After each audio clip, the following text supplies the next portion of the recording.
ഈ സമസ്തയെ തകർക്കാൻ ഒരു ശക്തിക്കും കഴിയും.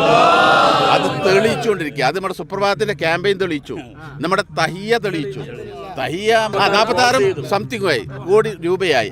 അപ്പോൾ ഇതിൽ പങ്കാളികളായ ആളുകൾ ഏകദേശം ഒരു 1000 ഉറുപ്പിക ആവറേജ് വെച്ചാൽ, 1000 ഉറുപ്പിക ആവറേജ് വെച്ച് നിങ്ങൾ കൂട്ടിക്കോടൂ, 4,60,000 ആളുകൾ ഇതിൽ പങ്കാളികളായിട്ടുണ്ട്.